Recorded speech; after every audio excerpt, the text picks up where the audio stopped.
¿quién es el que condenará?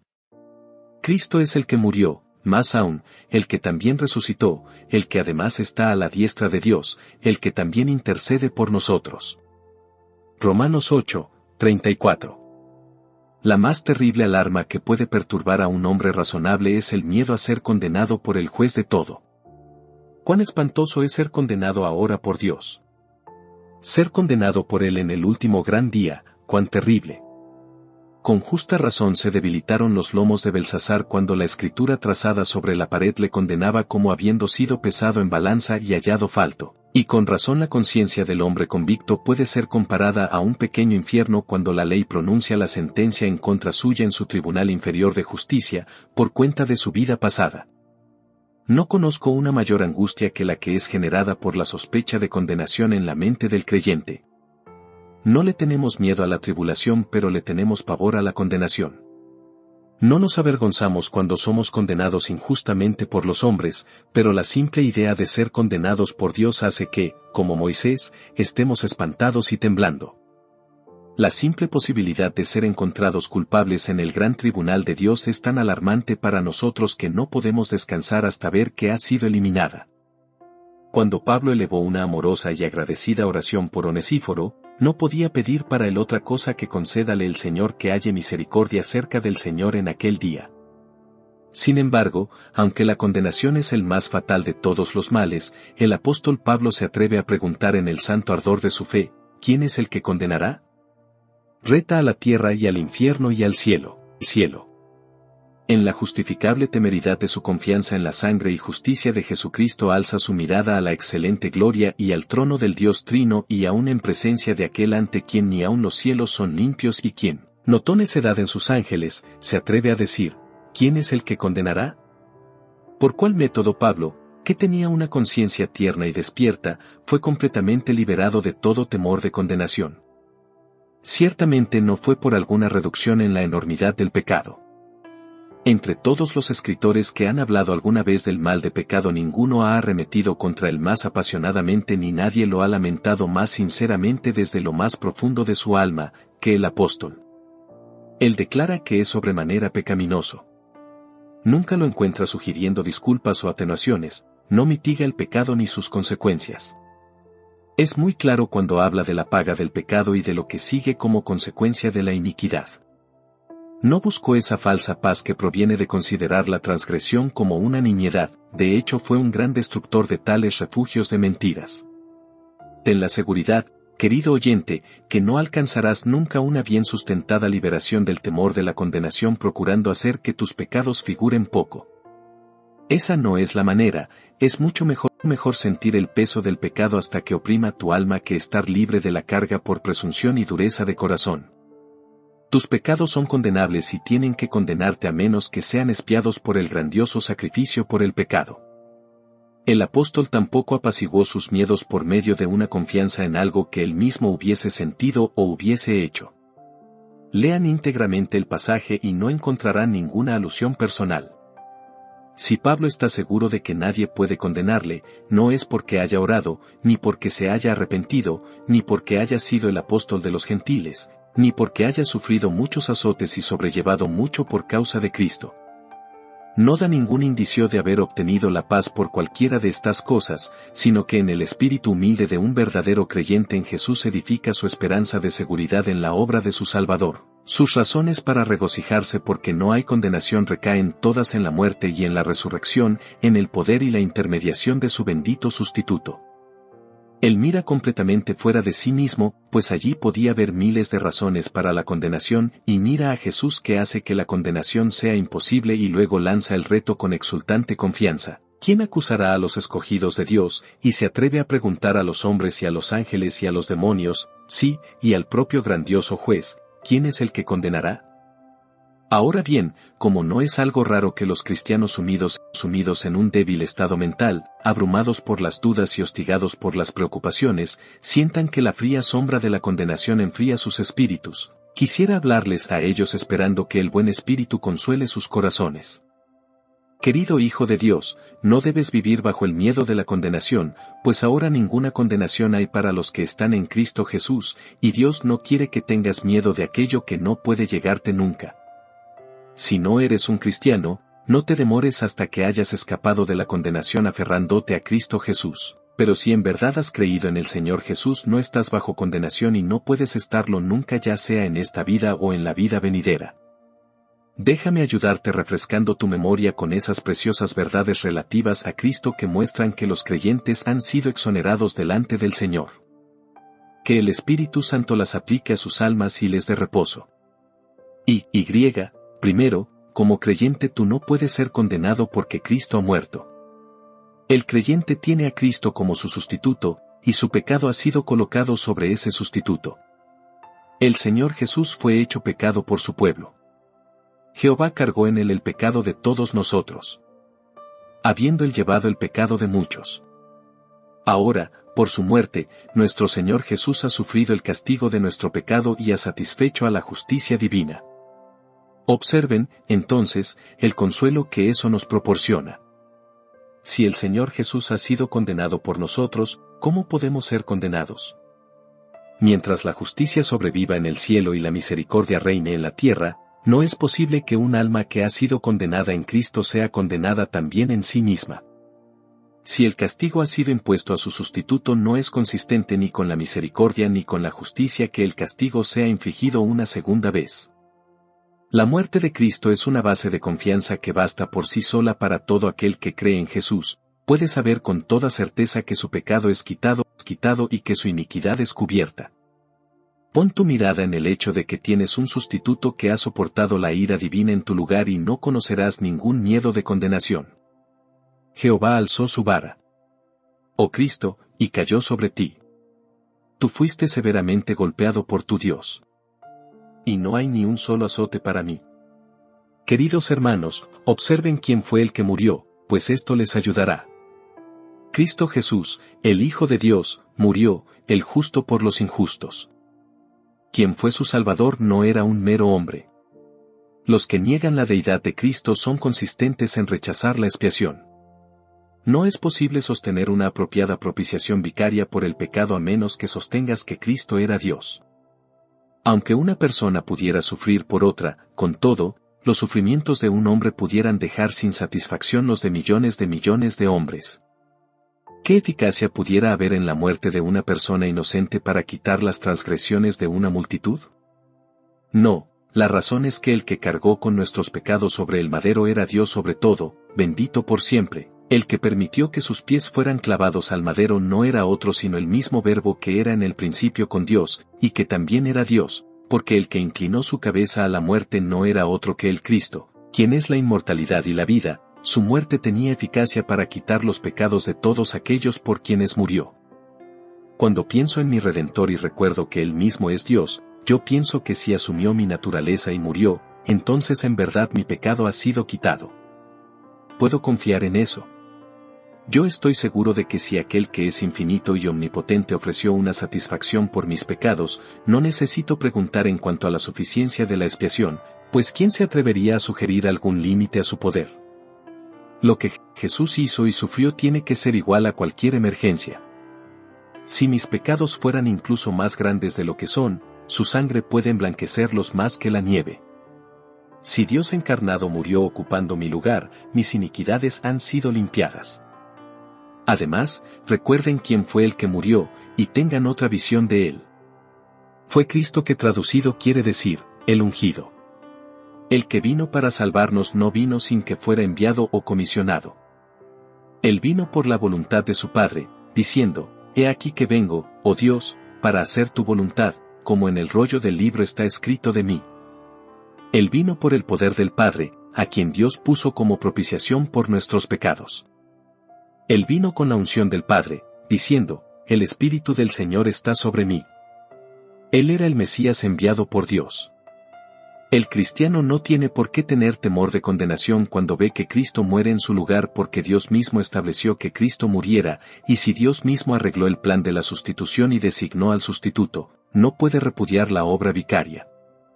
Aun si no pudiésemos hablar como lo hemos hecho de la gloriosa persona de nuestro Señor, con todo, si la soberanía y la sabiduría divinas eligieron a alguien como Cristo para cargar con nuestro pecado, Podemos estar muy satisfechos de tomar la selección de Dios y contentarnos con lo que contenta al Señor.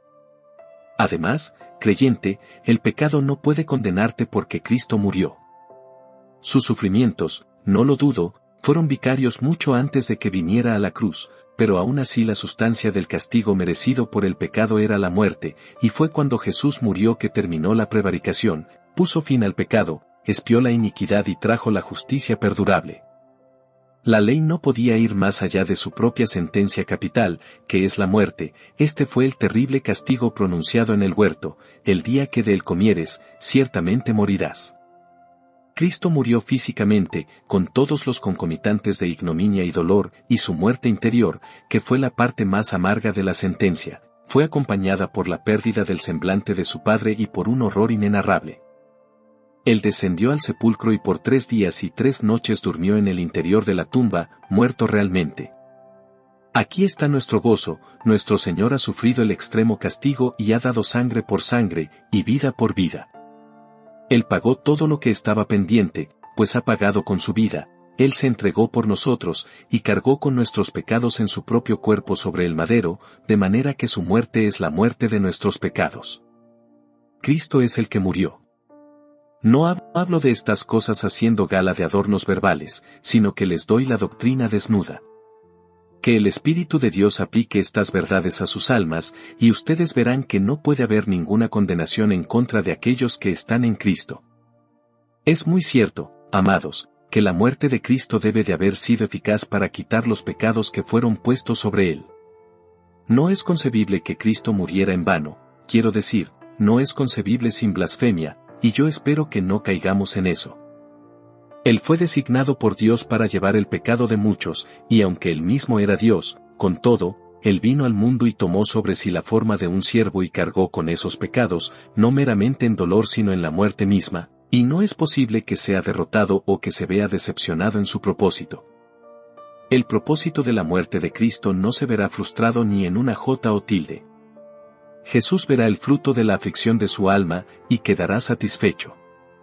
Se hará lo que tenía el propósito de lograr por medio de la muerte, y no derramará su sangre en el suelo como un desperdicio en ningún sentido o medida. Entonces, si Jesús murió por ti, este sólido argumento permanece, que como Él no murió en vano, tú no perecerás. Él ha sufrido y tú no sufrirás. Él ha sido condenado y tú no serás condenado. Él ha muerto por ti y ahora te da la promesa: porque yo vivo, vosotros también viviréis. 2. El apóstol pasa a un segundo argumento que apuntala con estas palabras: más aún. Cristo es el que murió, más aún, el que también resucitó. No creo que le estemos dando el peso suficiente a más aún. La muerte de Cristo es la base empedrada de todo consuelo, pero no podemos pasar por alto el hecho de que el apóstol considera que la resurrección de Cristo produce un consuelo más rico que su muerte, más aún, el que también resucitó. ¿Cómo podemos derivar un mayor consuelo de la resurrección de Cristo que de su muerte, si de su muerte obtenemos una base suficiente de consuelo?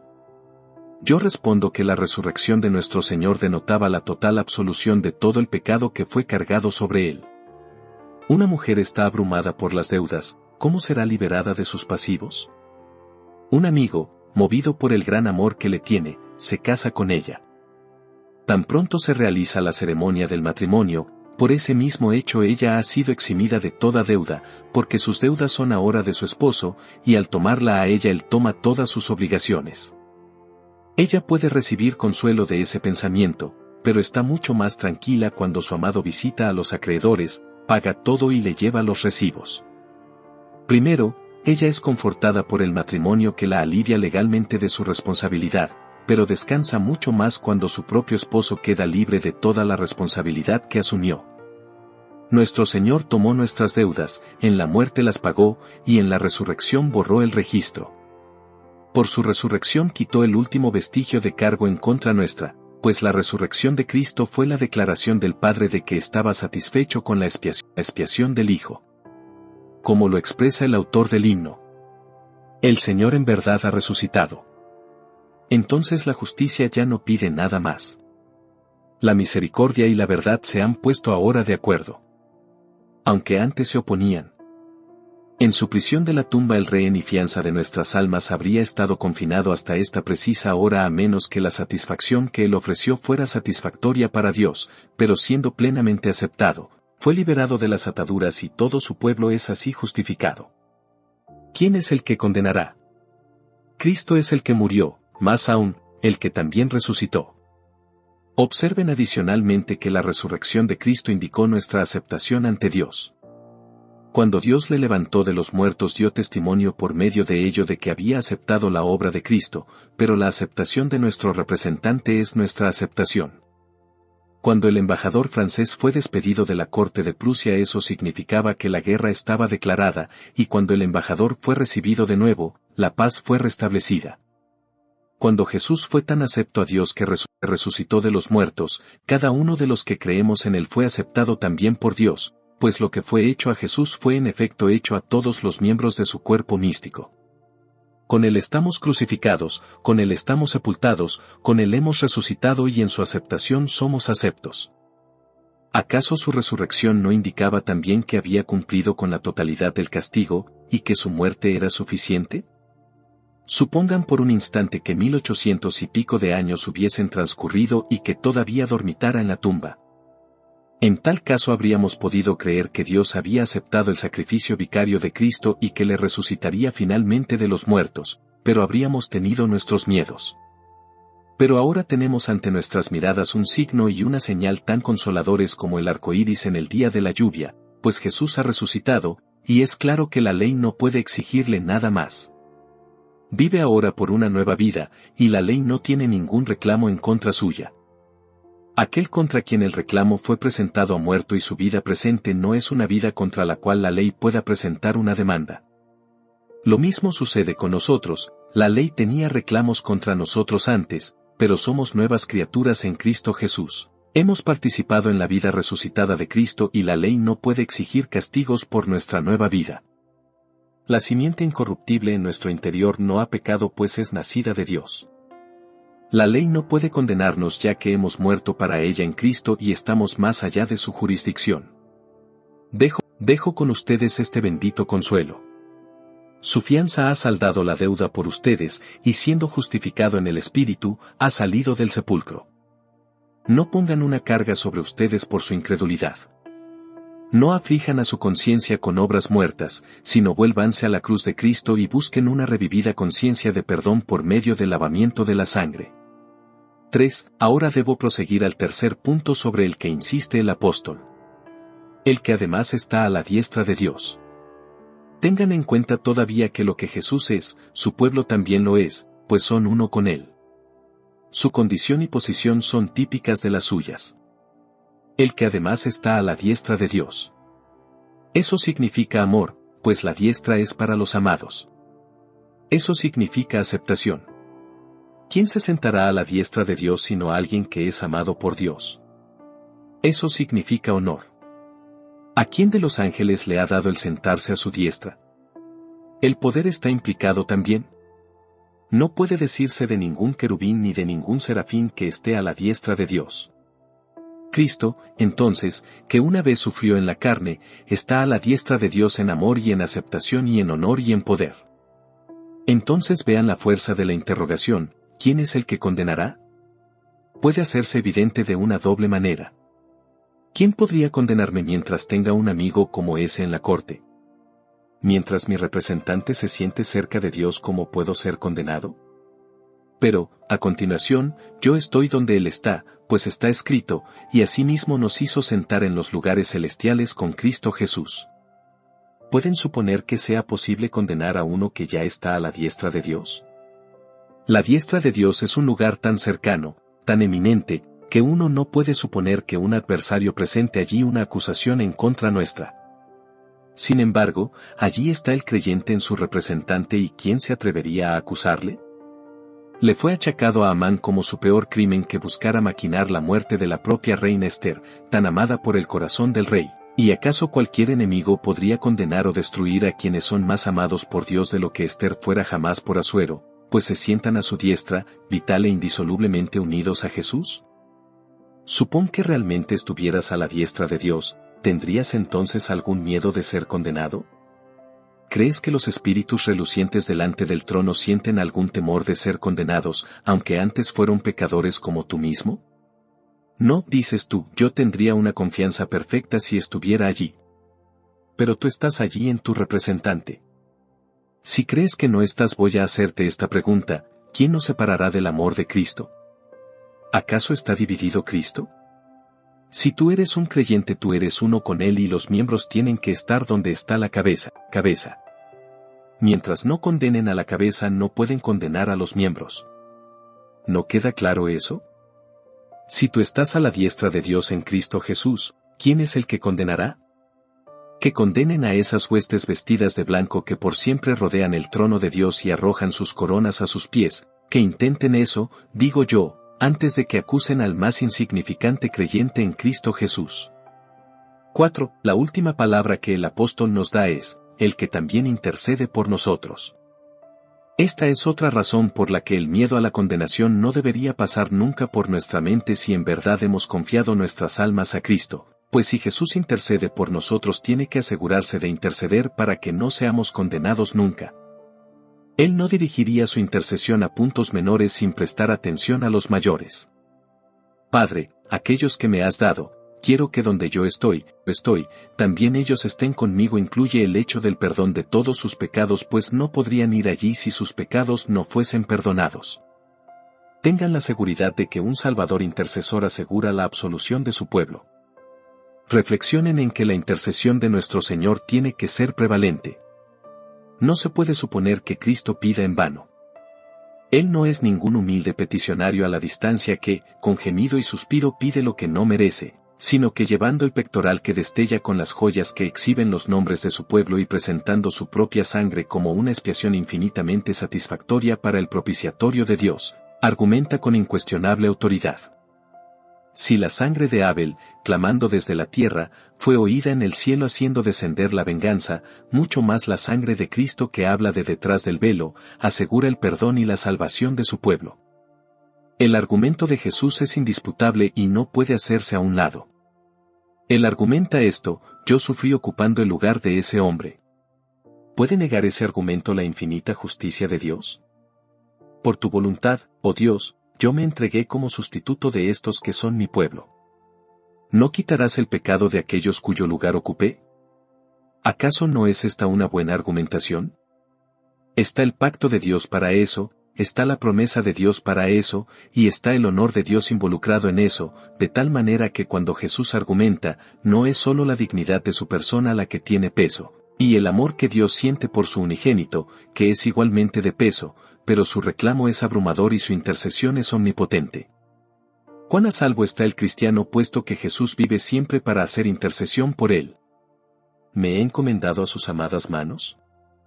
Entonces que nunca lo deshonre como para desconfiar de él. Realmente confío en él como el que murió, el que también resucitó, como el que además está a la diestra de Dios y el que también intercede por mí. ¿Puedo permitirme dar cabida a una solitaria sospecha? Entonces, Padre mío, perdona esta gran ofensa y ayuda a tu siervo mediante una mayor confianza de fe a regocijarme en Cristo Jesús y a decir: ahora, pues, ninguna condenación hay. Ustedes que aman a Cristo y están confiando en Él, retírense con el olor de esta dulce doctrina en sus corazones, pero, para ustedes que no han confiado en Cristo hay una condenación presente.